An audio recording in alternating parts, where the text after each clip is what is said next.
बाघमारा के जमुआ टांड डुमरा के लिए स्वर्णिम अक्षरों में दर्ज हो गया है। संघ के लोकसभा आयोग यूपीएससी 2025 की सिविल सेवा परीक्षा में अखिल भारतीय स्तर पर 142वीं रैंक हासिल कर क्षेत्र में मान बढ़ाने वाले शुभम कुमार महतो का अपने पैतृक गांव लौटने पर अभूतपूर्व अभिनंदन किया गया। बीसीसीएल कर्मी हीरालाल महतो और मंजू देवी के पुत्र शुभम जैसे ही दिल्ली से अपने गांव पहुंचे, युवाओं की टोली ने नारों और फूलों की बारिश के साथ उनका स्वागत किया। ढोल नगाड़ों की थाप पर थिरकते ग्रामीणों ने पूरे माहौल को उत्सव में बदल दिया। अपनी सफलता का श्रेय ईश्वर और बड़ों के आशीर्वाद को देते हुए शुभम ने अपनी यात्रा की शुरुआत धार्मिक स्थलों के दर्शन से की। जमुआ टांड काली मंदिर, ग्राम देवता स्थान, हरि मंदिर, शिव मंदिर, हनुमान मंदिर और ठाकुरबाड़ी में माथा टेका। वहीं डॉक्टर संजय कुमार रजवार और राजा सत्येंद्र नारायण सिंह की प्रतिमा पर माल्यार्पण कर उन्हें नमन किया। घर पहुंचने पर मां मंजू देवी और परिजनों ने पारंपरिक रीति रिवाज से शुभम की आरती उतारी और तिलक लगाया। जैसे ही शुभम ने माता पिता के चरण स्पर्श किए, वहां मौजूद ग्रामीणों की आंखें खुशी से नम हो गई। शुभम कुमार महतो ने इस दौरान बताया कि ईमानदारी, कड़ी मेहनत और अटूट लगन ही वो मंत्र है जिससे कोई भी लक्ष्य हासिल किया जा सकता है।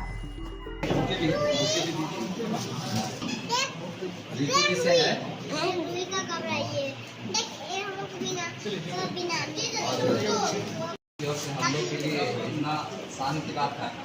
मोतियों की माला पहनाया जाए जो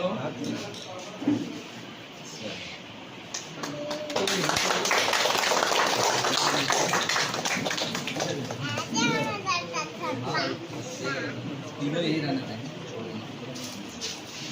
ये इधर आ जाइए, सबका आ जाएगा।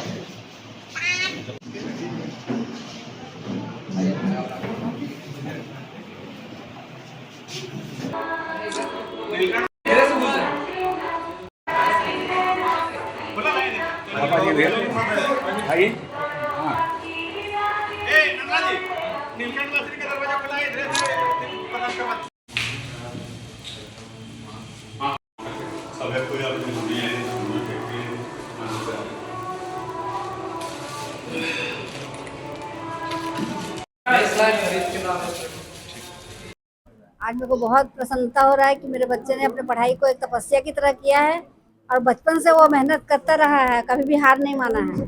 और भगवान आज उसके तपस्या का फल ये दिया कि वो आज सफल हो गया है। घर से दूर रहकर तैयारी करने से वो तो कोई त्योहार, कोई पर्व हम लोग नहीं मना पाते थे। खाली मतलब यही रहता था कि बच्चा लोग है ही नहीं तो क्या करेंगे करके।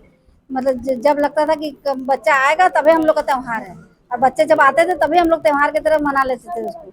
और बाकी ऐसे होली दिवाली किसी पर्व में सब आ नहीं पाते थे यहाँ, क्योंकि पढ़ाई के चलते किसी का कोचिंग चल रहा है, किसी का कुछ चल रहा है, इसलिए। मैं ये कहना चाहूँगा कि भले कई सारे होली दिवाली छूटे होंगे, लेकिन आज के दिन होली दिवाली से कम भी नहीं है। बहुत अच्छा लग रहा है आज, क्योंकि मेरे पूरी होगी। हाँ, सारी कमियाँ पूरी हुई। जितना हम नहीं सोचे थे उतना हमारे गाँव वाले ने मिलकर हमारे लिए इतना किया है। महसूस तो बहुत अच्छा हो रहा है। जिस गाँव वाले आज इतना स्वागत किया, हमको नहीं लग रहा था कि इतने हो पाएगा, लेकिन बहुत ज़्यादा स्वागत हो गया है, तो बहुत अच्छा लग रहा है। इस मुकाम में पहुँचने बहुत अच्छा है, क्योंकि इस मुकाम में पहुँचना बहुत कठिन चीज़ है। ये बहुत कठिन परीक्षा है और सबसे इंडिया का सबसे बड़ा एग्ज़ाम है, इसलिए हमको बहुत अच्छा लग रहा है। बहुत अच्छा लग रहा है। काफ़ी सालों की परिश्रम रही है। ये मेरा चौथा अटेम्प्ट था और तीसरी बार सिलेक्शन हुई थी, और इन सब में पूरे फैमिली का सपोर्ट रहा है। मम्मी पापा का सपोर्ट रहा है, भैया का सपोर्ट रहा है, मेरे मामा का सपोर्ट रहा है। उन्होंने शुरू से मतलब एजुकेशन में उन्होंने मार्गदर्शन किया है। तो ये मेरी अकेले की सफलता नहीं है, इसमें बहुत लोगों का हाथ रहा है, तब जाके मैं यहाँ तक पहुँच पाया हूँ। देखिए, परेशानियाँ तो कई होती है, जैसे कि हमारा जो स्टेट झारखंड है, वहाँ पे कई सारी सुविधाएं नहीं हैं। जैसे कि बिजली की सुविधा है, पर बिजली रहती नहीं है। इंटरनेट उतना अच्छा नहीं है, तो हमें और कोचिंग क्लासेस वगैरह भी नहीं है जहाँ से बच्चे तैयारी कर सके। लेकिन आज के टाइम पे अगर कोई इंसान सोच लेता है कि उसे तैयारी करनी है, तो उसे अपना बेस्ट देना चाहिए और जितने भी साधन हैं उनका अच्छे से इस्तेमाल करना चाहिए। देखिए, जब आप तैयारी करने में उतर जाते हैं तो आपके पास सिर्फ एक ही काम होता है, तैयारी करना। तो मुझे नहीं लगता कि आपको घंटे गिनना चाहिए। आपके पास जितना समय है आपको पढ़ना चाहिए, लेकिन आप फिर भी घंटे पूछेंगे तो 10 से 12 घंटे आपको पढ़ना पड़ेगा। मैं सबको ये कहना चाहूँगा कि ये एग्ज़ाम काफ़ी लंबा प्रोसेस है, तो अगर आपके शुरुआती दौर पे नहीं होते हैं तो निराशा नहीं होना है।